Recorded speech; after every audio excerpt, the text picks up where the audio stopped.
اوس د دې پیغمبر ډیوټي سوا اصل کې دا نبی علیه السلام په خپل فرمایي چې زه د خپل نیکه دغه دعا یم د ابراهیم علیه السلام انا دعوه ابي ابراهیم زه د ابراهیم علیه السلام دعا یم او زه د خپل مور خوب یم حضرت امینه ابي نبی علیه السلام د پیدائش نه لږ وخت وړاندې هغه چې کوم دی یو ورنا ولیدا او پرانا کې د شام او د بصره محلات او الله خود نو زه د خپل مور دغه خوب یم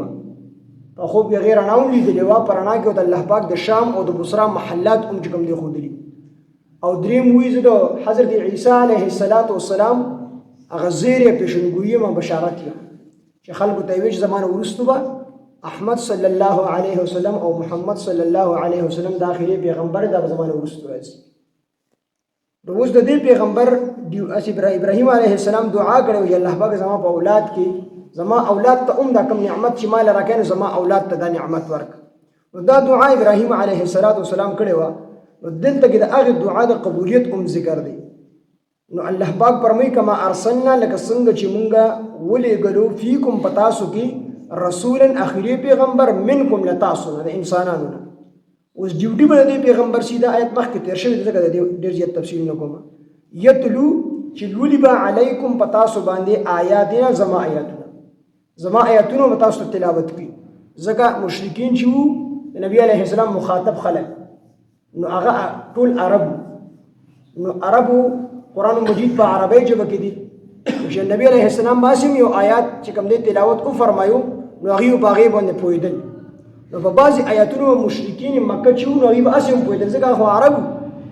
نو الله پاک فرمایي چې یتلو ډیوټي بده چې یتلو علیکم چې لولي به په خلکو باندې آیاتنا زما آیاتونه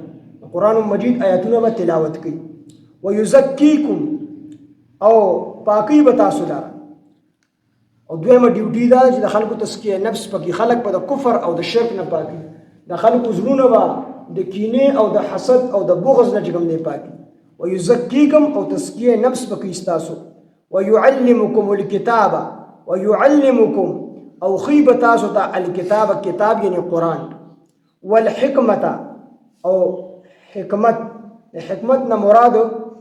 تفسیر جلالین وی د دې احکامات مراد دي کوم مسائل چې د قرآن مجید آیاتونو نه کوم دي ثابتېږي نو هغه مسائل دي مراد دي او بعضی مفسرین وی چې د حکمت نه مراد سنت دي او حدیث د نبی علیه السلام چې قرآن درته هم اوخی او نبی علیه السلام احادیث درته هم اوخی د حکمت نه مراد څه دي احادیث او سنت د نبی علیه السلام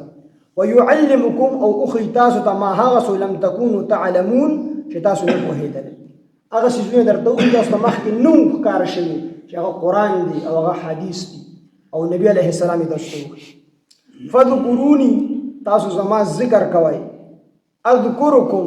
نو زه به ستاسو ذکر کوم فذکروني تاسو ما یادوئ اذکرکم زه به تاسو یادوم نو تاسو زما تذکره کوئ په اطاعت سره یعنی زما فرمانبرداري کوئ اذکرکم زه به تاسو ته د هغې بدله درکوم تفسیر جلالین وی زه به تاسو ته د هغې بدله درکوم او بعضې مفسرین وی چې فذکروني تاسو ما یادوئ اذکرکم زه به تاسو یادوم یو حدیث پاک کې راځي چې انسان بنده کله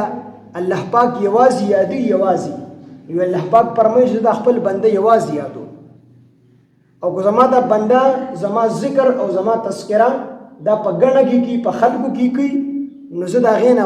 غوره ګڼم چې د فرشتو ګڼه ده زه په هغې کې د خپل بنده تذکره کوم یو حدیث پاک کې راځي چې یو انسان ما ته یو لاس را نږدې کېږي یو لیش یا یو لاس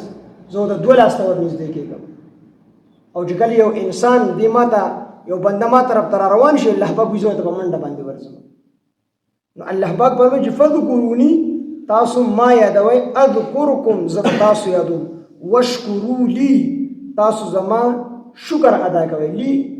زما شکر واشکرو تاسو شکر ادا کوئ لی زما یعنی زما د نعمتونو شکر ادا کوئ نو زه به تاسو له نعمتونو کې اضافه کوم ولا تکفرون او تاسو زما د نعمتونو ناشکري مه کوئ ولا تکفرون او زما ناشکري مه کوئ یعنی زما د نعمتونو ناشکري مه کوئ نو فذکروني تاسو ما یادوئ اذکرکم زه به تاسو یادوم واشکروا لی تاسو زما شکر کوئ یعنی زما د نعمتونو شکر وباسئ ولا تکفرون او تاسو زما ناشکري مه کوئ